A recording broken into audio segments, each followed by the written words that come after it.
Gracias, Vicky. Y muchas gracias a Roberto y María, sí, por este evento. Es muy bien. Lo siento porque hablo un poquito de español, pero quiero decir que es un gran honor estar aquí, to be here, con ustedes. En los Estados Unidos, los distribuidores en Zango, quiero saber en México cómo van so rápido. Y pienso que es porque en México ustedes tienen grande corazón, tiene mucho corazón en México. Y, sí.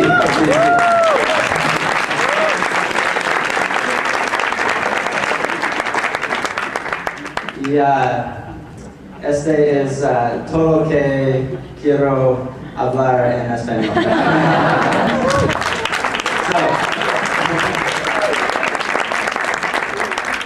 So, in case that didn't make sense, I just wanted to tell everybody what an honor it is to be here and to work with distributors down here. It is really amazing to see what you guys are accomplishing down here in Mexico, and it's a big inspiration to all of us throughout Zango to see what you guys are doing down here. So I'm trying to learn as much from you guys down here as hopefully, I can pass on a few things while I'm up on stage, but I'm trying to learn as much from you guys as I can down here. What I'm going to be talking about, I'm going to talk a little bit later about my story, just a couple of things when I talk a little bit later, but with this chunk of time, what I'm hoping to give to each of you is some real concrete ideas that you can go out and apply to your business tomorrow, and to start hitting your goals, or even further surpassing your goals here in the near future, and give you some ideas on how to kind of plan and how to structure your time with Zango. So now, I think it's always important to say that if I say anything that is different than what you're hearing from your upline, then of course follow your upline, and talk to the people that are here in Mexico that are having success and that are growing. So I don't want to give out any conflicting information, so definitely talk with your upline. It's critical that everybody on a team is following the same program. Otherwise, you spend so much time trying to figure out which, should we do it this way or that way or the other way, that, X number of months go by and you haven't done anything. So just make sure that you're working with the people in your upline and kind of following the program that everybody's doing. So, as Vicky had mentioned, I was personally introduced to Zango by Bob Schmidt, and was able to work very closely with Bob. Now, one thing that I wanted to say is sometimes people are always trying to argue they're always trying to rationalize their failures. So, and what I mean by that is that people are always trying to look for excuses as to why other people are succeeding and they're not. Sometimes it's like, well, of course they're having success. They live, in that other city. It's a lot easier to build over there than it is here. There's a lot of people here in Mexico City, so it's harder to talk about Zango because a lot of people have heard about it. It's easier if you're over there. The people that are over there are saying, well, gosh, the people in Mexico City have it easy because in Mexico City there's all these meetings going on and big events that they can plug into, and it's really easy there. People say, sometimes people ask me, well, do you feel like you had an advantage because you were mentored by Bob Schmidt? And I always tell people no, because he says the same thing in person as on the CD.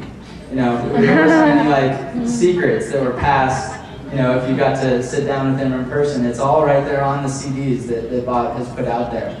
And if you talk to many experts in the industry, many people will agree that his trainings are some of the best trainings out there, best stuff in the industry. So I always encourage people, most of the stuff that I talk about is really just regurgitated Bob Schmidt. So I don't take credit for any of the stuff that I teach. It's really stuff that I learned from Bob. But when you listen to Bob's trainings, one of the things that he would always talk about is if somebody wanted to schedule a strategy session with him, if they wanted to sit down with him and kind of troubleshoot what was going on in their groups, there was two things that Bob would always do whenever somebody asked that. One is he would say, okay, yeah, I'm happy to sit down with you, but I want you to diagram your group first. When we sit down, I want you to have a diagram of your group in front of you. So that's one thing I'm going to talk about here, is how to diagram your group. But the other thing he would say is, when you sat down with him, or sometimes over the phone, is he'd say, I want you to open up your calendar, and I want you to tell me how many appointments you have on your schedule this coming week for Zango appointments. And oftentimes that was kind of like a verbal just smack in the face for people, because Bob would always say it's not hard to figure out what the problem is in people's business. It's very easy to diagnose. If you look at your calendar and your calendar is blank next week, or you've only got a couple of Zango appointments, then how serious are you really treating this? How serious are you really being treating this like a business? If you were in any other business, if you were in real estate, or if you were a massage therapist, or if you were a hairdresser, you would have lots of appointments lined up. Or if your calendar was empty, it would mean that you weren't going to be making any money this month. So in treating your Zango business like a business, it should be the same way. You should look at your calendar and see that you've got these things lined up. And if you don't, then you got to hit the phone tonight and get some things lined up. So it's all about creating massive action, and that activity is appointment to appointment to appointment. It's not redesigning brochures and changing the font on this thing that your upline kind of emailed out, and you kind of think that this paragraph should be here. It's sitting down with people and sharing the story, or bringing them to your upline, or doing 3-way phone calls, or getting them to the meeting, and those are all appointments, appointment to appointment to appointment. So let's, whoever is running the computer, Luis, I think, if you're able to pull up that diagram, and I'll talk a little bit about diagramming the group. I'm going to check time here, just so I don't run over too much. I don't want to cut into what everybody else is doing. So, well, let's see. Do we have that diagram coming up? Okay. Okay, so now, hopefully, can you guys see that? In the back, are you guys able to see that at all? Sort of? Okay. Well, if we can maybe, oh, there we go. You can make it darker. If there's if you want to dim the lights, or whatever needs to happen in order for people to see it. Now, I wasn't able to run off copies for everybody of this diagram, but I just want to let everybody know, if you would like a copy of this diagram, just talk to my email address is patpetrini@gmail.com. So you're welcome to email me. Maybe get together with like your upline 5K or 20K and just send one email. But get together with your upline 5K or 20K and have them send me an email, and I'll send it to them, and I'll get it to Roberto and Maria, of course, and they can distribute it to anybody that wants it. But feel free to send me an email, patpetrini@gmail.com, and I'll email you this diagram. So let me first explain how this diagram works, and then I'll get into the real application of it.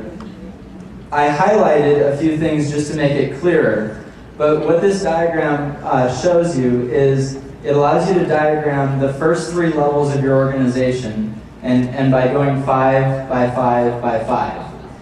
So what you have on this diagram is you have 5 clusters, is what I'm going to call them, 5 groups. You can see there's one group in the upper left-hand corner. There's kind of those set of bubbles there. And then in the upper right-hand corner, you have another set of bubbles. In the middle, you've got a set of bubbles, and that's the one that's highlighted. So that's what kind of a cluster right there. Each cluster represents one leg of your organization or one of your groups. Now, in each cluster, you have a center circle. You've got one circle in the center, and it says level 1 in it right there. And then you have 5 circles that extend out from it, and those say level 2. And then from each of those level 2 circles, you have 5 lines that come out from those, and those say level 3. So what this allows you to do is you can write in people's names, and diagram what your group looks like right now. So you put in your different level 1s and your different level 2s that are underneath them, and then your different level 3s. So it allows you to track, what your group really looks like, 5 times 5 times 5. Oh, thank you very much. So let me ask this: who isn't clear on that? And is everybody pretty clear on that? Okay, great, perfect. So there's a couple of rules that I have set up here. One rule is that the only people we're putting on here are your key people. All right, so and what we mean by key people is people that are coachable and that treat it like a business. So we're not putting on your juice drinkers on here. We're not putting on your brother that you think has lots of potential if he would just get the vision. He's not on here. Later on, if he gets the vision, we'll put him on here. But for right now, these are the people that are going to meetings, that are bringing guests to meetings, that are doing three-way phone calls, that are working in your business.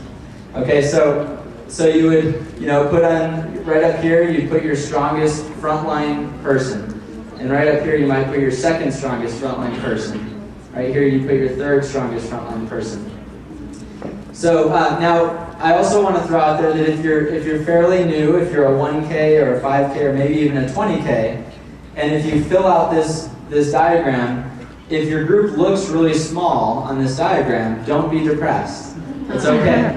Because it'll look kind of small when you really narrow it down to those key people that are really working it. But that's the whole idea here. Is this diagram is meant to show you your real solid structure. What are you really working with in your business? So you've got a key person right there. That's one of your frontline. And then maybe they've got a frontline person right there, and they've got one right here too. And then you put those next level 3 people right there. Again, only key people that we're dealing with. So once you've got it laid out as far as what your group looks like, now what you want to do is, let's see, we're right at the end of September right now. So this is a great time to be talking about this because I use this as a monthly planning tool. So what I'll do is, and this is a good exercise, is to right now, or as soon as you get the diagram, or go home and make your own or whatever, is to sit down and decide what you want your group to look like at the end of October. So we have what it looks like right now, but what do you want it to look like at the end of October? So maybe you've got somebody right here, and you've got somebody right here, but this person doesn't have anybody on their first level. So there's nobody right here yet. So maybe what you want to do is, your goal is to get 2 good people right there on that level in those spots by the end of October. So what you want to do is just put 2 stars right there, or just highlight it, or mark it somehow that's an area that you're going to work on for your group this month. And do that in each part, each leg, do it down here. Maybe you've got 3 strong personally sponsored people, but you don't have anybody over here yet. So we want to put a star right there and put a star right here. Because that's what our number 1 objective is, to get 5 personally sponsored people that are serious about doing this. 5 personally sponsored people that are going to just take this all the way to Premier and beyond. So then, once you've kind of laid all that out of what your group looks like and what you want it to look like, then what you're going to do is turn the sheet over and start just jotting down everything that you can do. Like, look at, okay, so if we've got a star right here, we want one more good personally sponsored person right there. Well, you turn the sheet over and start jotting down everything that you can think of that you could do this month to get another personally sponsored person right there. You could host your own home party. You could sit down and make a list of 10 great people that you think would be good at this, and go over with your upline and start setting up 3-way calls with those people. Maybe start listing your people on the back of this sheet. You could, whatever it is that you want to do to build your business. But just brainstorm anything that you could possibly do on the back of that sheet to have that star filled in by the end of the month. So that's the first half of the sheet right here. This whole sheet focuses on building width, or this top half of the sheet focuses on width. Your profitability comes from your width. The wider you are, the more profitable you are. And believe me, this is a long-term planning sheet. So if you have this entire sheet filled in, you'll be earning probably $40,000, $50,000 a month or more. So it's not, you don't have to worry about having thousands and thousands of people in your group, or worry about having tens of thousands of people in your group. What you need to worry about is having about 165 people in the right places. That's what you got to do, is focus on about 165 people in the right places. So let's see, it's 125, 155 people would be, if you had this fully filled out. Get 155 people in the right places, you'll be making north of $50,000 a month probably on this sheet. It's a long-term planning sheet. There are many 200Ks in the business that don't have this filled out yet. So now, Luis, if we could scroll down to the bottom part of the sheet.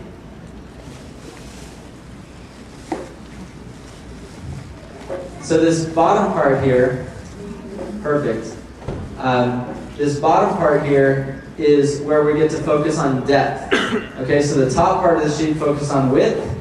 The bottom part here is going to focus on depth. Now, what Bob used to talk about, Bob used to make an analogy that the business, the magic of network marketing is in depth.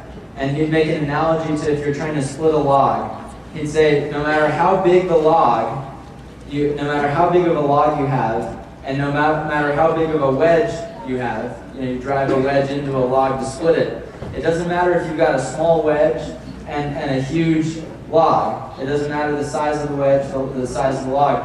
If you keep driving that wedge down, you're going to eventually split the log. And when you split the log, all the volume pours out. When you drive that wedge down in your organization, you keep driving depth into your organization, you're eventually going to split the leg, and it's just going to pour out volume. And so that there was, in Bob's previous company, there was a guy by the name of John Valenti, and he was 23 years old, I believe, and he came into to that company, and he said his objective was that he wanted to be making $12,000 a month or $10,000 a month by his third month. And what he was going to do is he was going to come in and sponsor, he said he was going to come in and sponsor 100 people in his first month.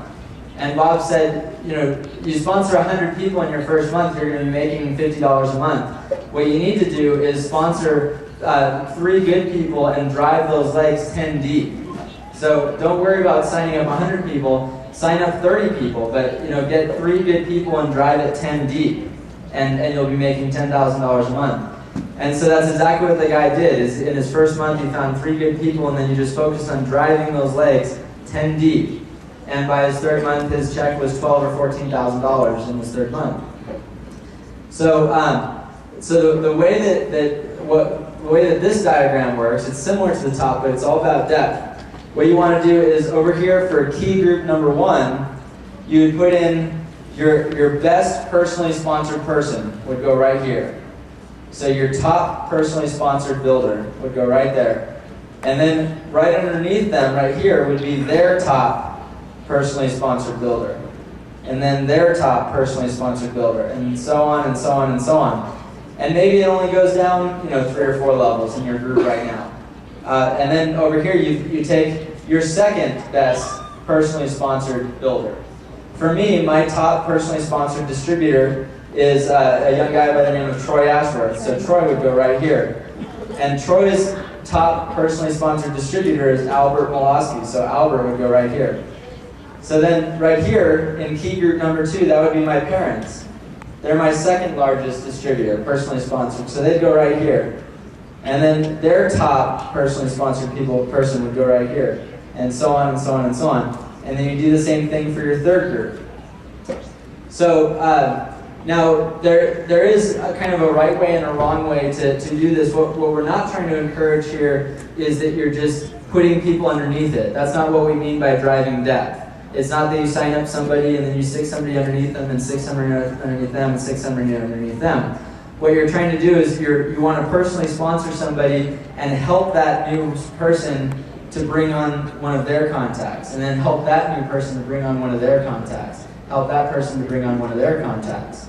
And that's how you're going to drive depth, because even if the person that you personally sign up, if you get them to lead you to somebody, eventually you're going to find somebody in depth that's a builder. And so a good example of that is a little while ago I was at a birthday party for one of my friends, and I met an old high school buddy, and I was talking to him, and he had just started his own aquarium cleaning business, and he was doing really well with it. So I was kind of impressed. He was entrepreneurial, he was starting his own business, he was doing well. So I asked him if he would be open to sitting down, and I sat down with him, I told him a little bit about Zango, gave him some CDs, and he was interested. He ended up signing up. I got him to lead me to his sister. His sister, Kristen, ended up getting some CDs, got interested, signed up. Kristen led me to her boyfriend, Pete, and I got Pete kind of interested. We got him on board, he signed up. And then Pete led me to what is his name? Craig, I think is his name. No, his name is Jack. And so Pete led me to Jack. And Jack just signed up about a week and a half ago or 2 weeks ago. Now, the first three people, that's all they've done. They haven't done anything else. So they're not really builders. I mean, they're not really actively out there recruiting lots of people or really building a team. But I got them to lead me to one person, who led me to one person, who led me to one person, who led me to Jack. Now, Jack is very different than the other three people.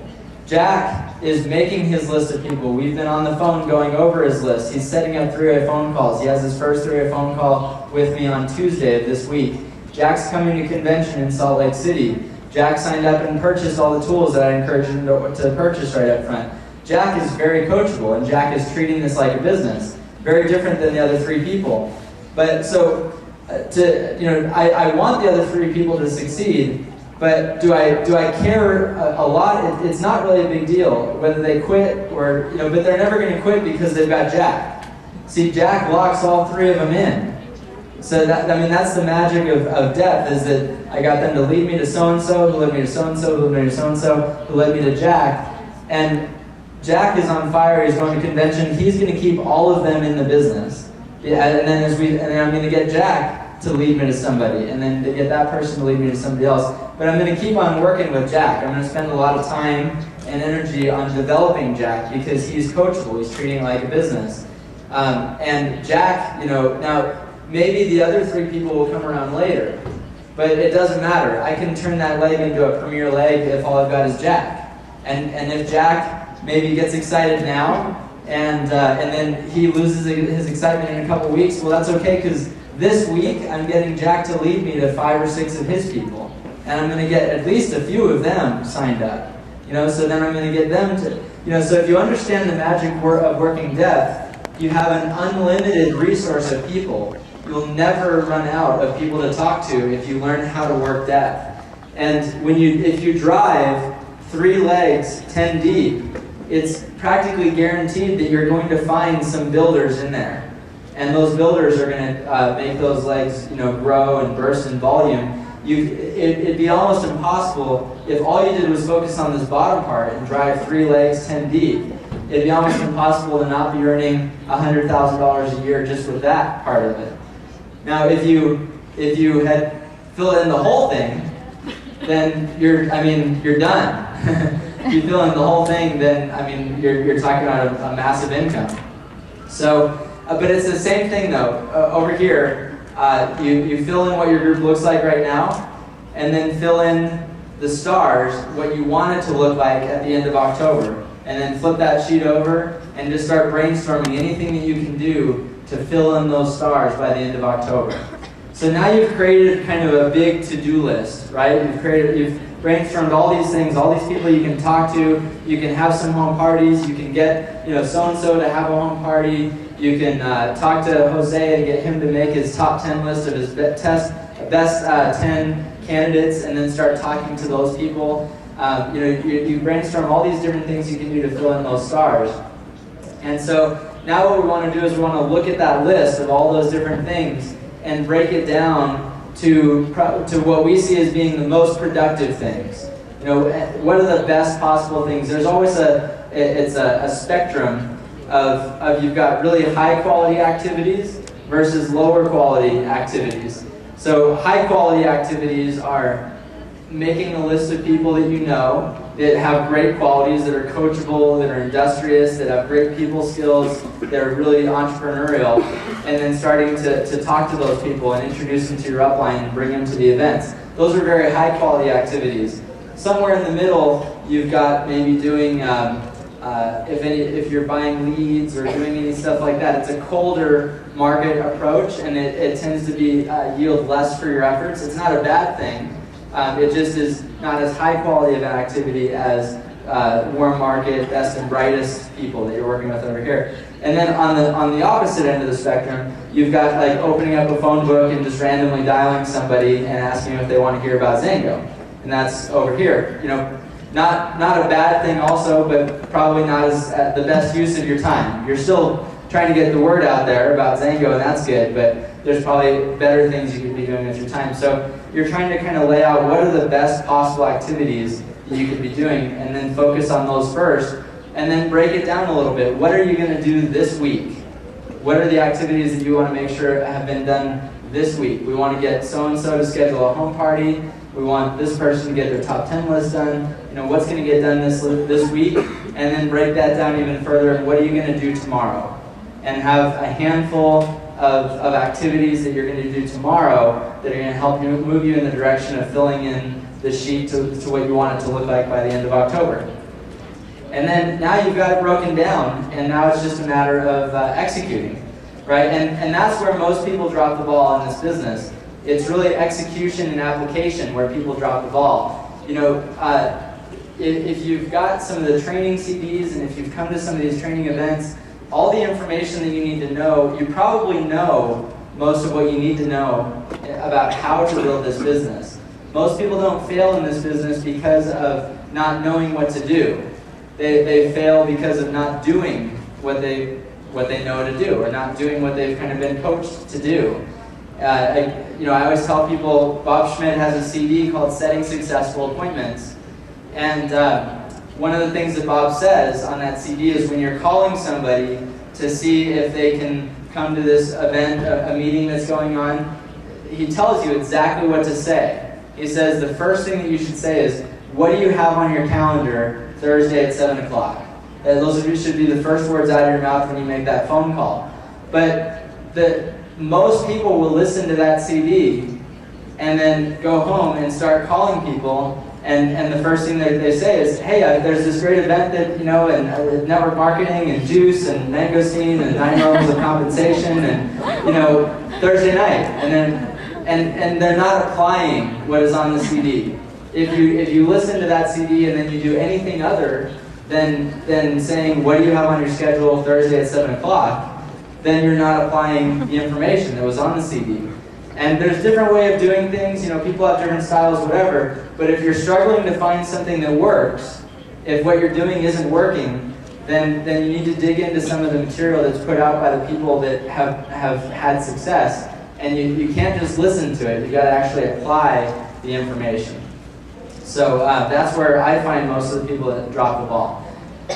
So anyway, this is exactly what I do with my team. If people are struggling and they want some help, they're not hitting their goals, then I ask them to diagram out what their group looks like right now, to make that to-do list, and then we start executing those things. And all of those things on this to-do list are going to translate into appointments that are going to be on your calendar.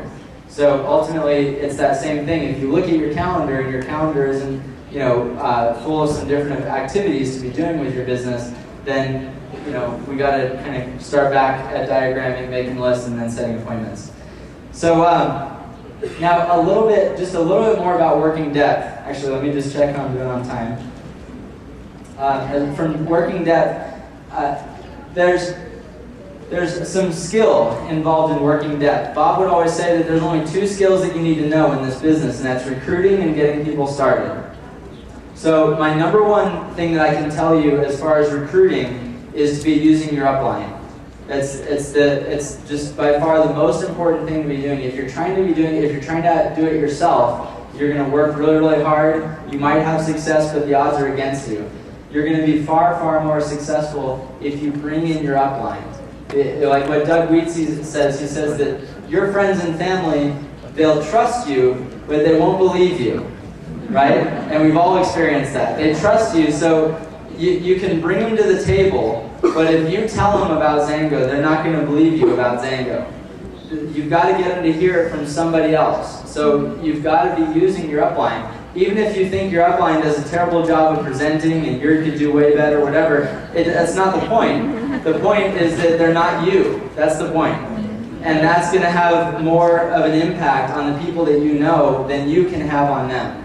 And I learned that very, very early on because one of the first people that I called when I was getting started in Zango was a friend of mine, and he's in his 60s. He owns a window company in Reno.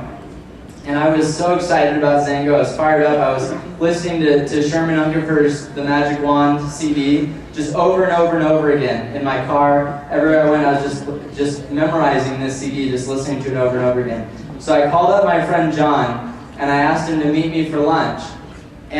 So he agreed to meet me for lunch. We sat down, and I went over everything with John. And practically word for word, what Sherman says on The Magic Wand. Like literally, almost word for word. Wild flavors and the compensation plan, and a product has to have mystique, and everything that Sherman talks about on the Magic Wand CD.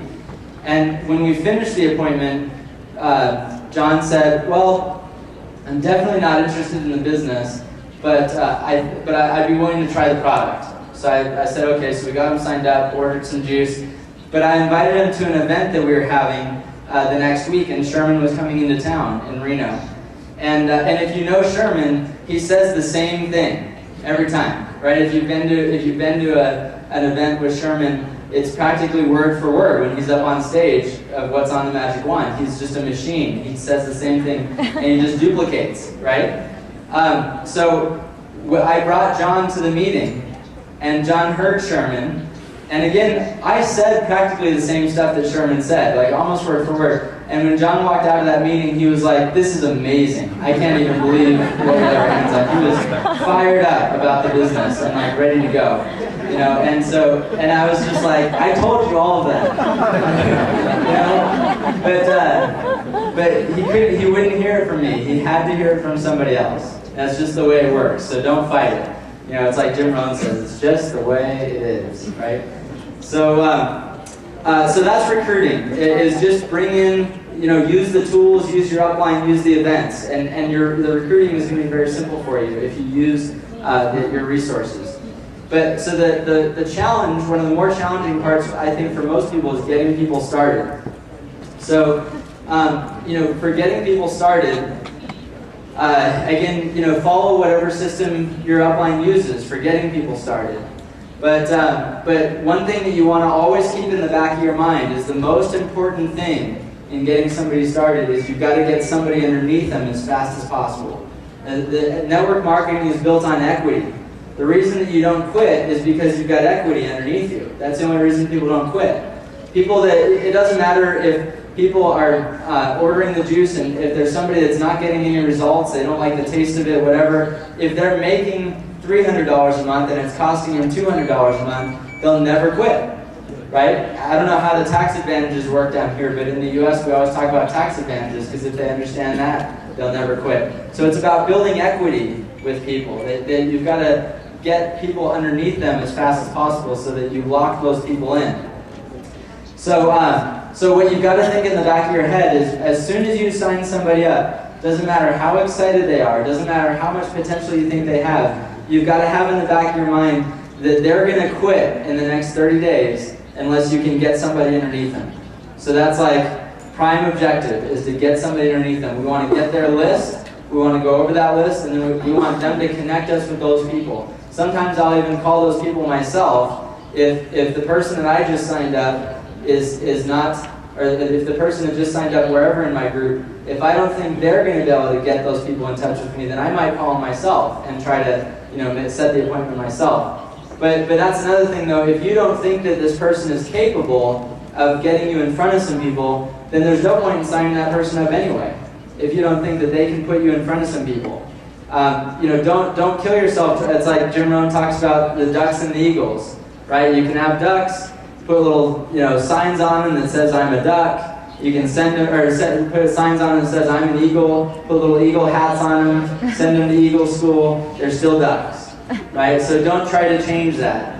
Just stop recruiting ducks is a lot easier, right? It's just easier to recruit eagles. So if there's somebody that you're trying to sign up, if you don't think that they can get you to other people, then why even put the time into signing that person up? We want to sign somebody up, get them to lead you to somebody else, get them to lead you to somebody else, get them to lead you to somebody else. And in there, you're going to find a couple of builders. And then you put all your time into them. Your training, your coaching, you make sure that they get all the information that they need so that then they can start duplicating that, right? And then now you've got that person that's kind of passing on your training, passing on your coaching, and listening to the CDs, and they're learning how to drive depth in their own organization.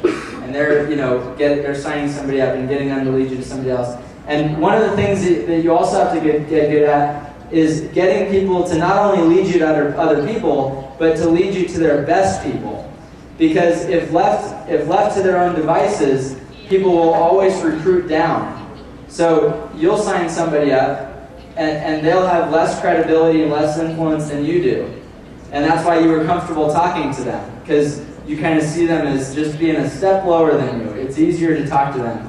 And then they're going to do the same thing. They're going to sign up somebody that's just a step lower than them. They're going to sign up somebody that's just a step lower than them. And then a few levels down, you've got somebody with no influence, no credibility, no friends, no people skills, that's going to have a hard time building the business. And you're going to kill yourself trying to get that leg going anywhere. So what you have to get good at is getting people to serve up their best people to you and defining who it is that you're looking for. Getting them to understand that the sharper people are more attracted to this business. People that understand business are attracted to this business once they understand it. So getting them to explaining to them that we're looking for people that have great people skills. We're looking for people that are industrious, that are self-motivated.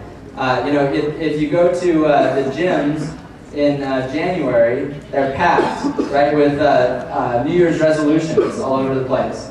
And by March, they're back to normal levels because everybody gives up on their goals so quickly. We're looking for the people that are still there in March, that have that self-determination to continue with whatever their goals are. So you want to describe the type of people that you're looking for to your downline so that when they're making that list, they're really being selective. They're really trying to think of the best people that they possibly can think of. And then you go over that list with them and come up with a strategy and help them decide what to say and what to do, and then get them to connect you to those people. Bring in your resources, your upline, whatever you think is going to be the best at introducing to that person, and see if we can get them on board. You get them on board, we repeat it. We get them to make their list. And again, if you don't get somebody underneath them, you got to be thinking, if they don't have somebody underneath them within their first 30 days, they're going to quit. But if you have that idea, you're just going to drive depth, and your group is going to drive depth, and you're just going to watch the volume just pour out of your organization because those leaders are going to start to emerge. And then on top of that, even the people that aren't leaders, even the ducks aren't going to quit because they've got too many eagles underneath them. And they're afraid that if they quit, that those eagles are going to take off and they're going to miss out on opportunity. And maybe that duck that led you to a couple people, and you're working with them. Well, maybe next year they'll lead you to a couple more people, and you can, who knows? Maybe they'll be premier in spite of themselves. But it's only going to be because you worked depth in their group. So you can't leave it up to chance. It's not a chance business. It's not a roll of the dice. It's not get in early. It's not just riding some wave. It's about learning the skills, and you can definitely build this business on purpose by design if you apply this information. So I think that's all I got for our session today. I'm not sure who I passed the mic to, or do we have some more time? Okay, I thought that I was at about my 40-minute mark. Okay, how much more time do I have? I have 20 minutes more. Oh, fantastic. Wow. Okay, great. Well, let's talk about a couple of other things that I was going to mention later on. Timing is, I was sitting down with a couple of people back here, and they were asking me if there was one thing that they were asking lots of leaders in Zango, what is like one piece of advice or one critical piece of advice. And they said that they talked to David Butler, and David Butler talks about minimum daily contacts as something that he pushes as being very important, that there's a minimum number of people that you're talking to every day. And Bob Schmidt would talk about expectation, that you've got to expect to be successful. You can't just have the mentality of walking into this and kind of crossing your fingers and hoping. You've got to expect that you're going to be successful, because reality will always rise up to meet expectations, whatever the expectations are. If they're low or high, reality will meet your expectations. And so I was trying to think, and one of the things that came to mind, that if there's something that I can pass on to people, it's urgency, having a sense of urgency. Because one thing that I love about the approach that I was taught in Zango, Bob Schmidt's approach, is Bob always taught that he always said, it's not about, we're not trying to twist anybody's arm. We don't have to close people. We don't have to push people to join us. You just have to get them educated.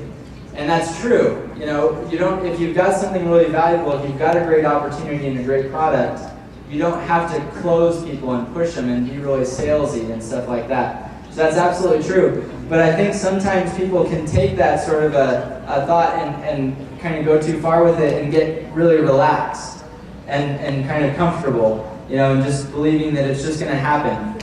And the biggest enemy to success is comfort, right? If you're comfortable where you are, then you're not driven to change things.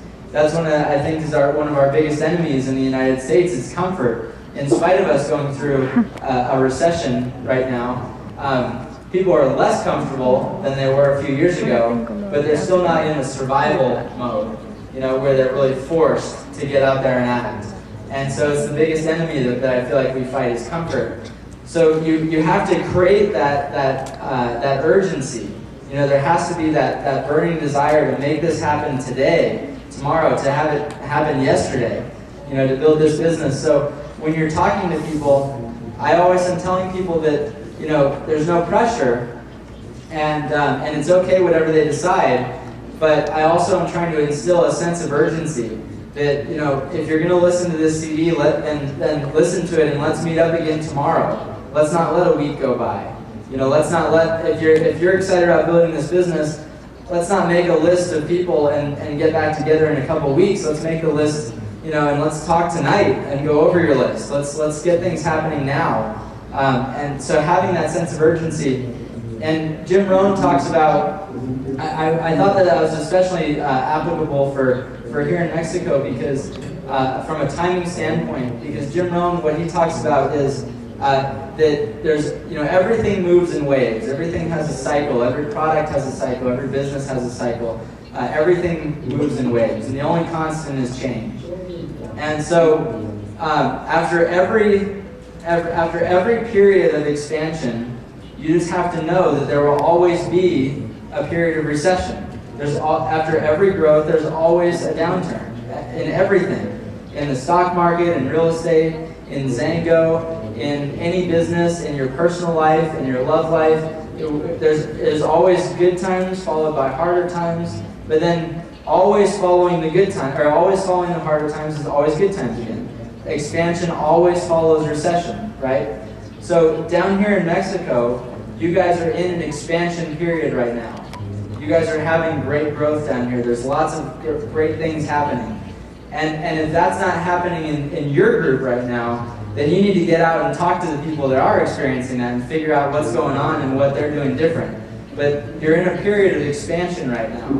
And so it's not a time to sit and figure things out. It's a time to run as fast as you can. Right now is the time to be taking as much massive action as you possibly can in your organizations and capitalize on this expansion period that you're going through right now. But then also realize that somewhere around the bend, there's going to be that period of recession or stagnation or whatever you want to call it. It always is going to be that way. So know that is going to be there. Now, the harder you push right now, the harder you run right now, the further you can extend out that expansion period, right? But there will always be here's what everybody thinks when they hit that recession period. When they hit that recession period, everybody thinks, man, if I had just worked harder a year ago, man, if I had just worked harder a couple years ago. And because you'd be further ahead. So I mean, the best way to not have any regrets is just put the pedal to the metal right now and just run as fast as you can. But be one of those people when you hit a recession period, be one of those people that stays. Because what happens in those periods is people look for greener pastures. Everybody thinks that the grass is greener when things get tough, and it weeds out the. Like Jim Rohn says, that this business is a self-weeding garden. When especially in tough times, then all the whiners and the complainers and the excuse makers, they're gone. They quit, and you're just left with the cream of the crop. Right? So be one of those people. Be one of those people that's in it for long term, because that's where the real fortunes are made in this industry. The real fortunes in network marketing, and not the people that have jumped from one thing to another and tried this and then tried that, and oh, this company is just starting up, so they jumped there and then that didn't work in this company. The fortunes are the people that found a great company, which whether you found Zango because you knew what to look for, or you found it by luck, like me, we're in the best company. There's not a close second in the industry to what Zango offers. With the leadership that we have in place, the investing that they've made into our corporate infrastructure, there's not a close second in the industry for a long term, for a safe place to build your financial future long term. So don't be one of those people that's looking at greener pastures. Understand where we're at. Focus. Recognize the timing that you have in front of you right now. Run as fast as you can, and lead by example. Set the example for your team. You can't, expect that you're just going to plug people in and let them run. They've got to see that it's, coming from you. That your team is watching you every step of the way, for good or for bad. That happens for good things. That happens for bad things. What I encourage people to do is ask yourself, maybe not today, but on Monday, or look back at this last week and ask yourself, if everybody on my team did next week what I did last week, what would that look like? So if this coming week, if everybody in your organization did what you did last week, would that mean that there were lots of appointments happening and meetings happening and three-way phone calls? Or would that mean that people were at home watching football and getting their nails done and whatever, So because that's what's going to happen. Your business will duplicate. Your downline will do what you do. So do every day what you want 1,000 people doing. Do every day what you want 10,000 people doing in your organization, and set that example.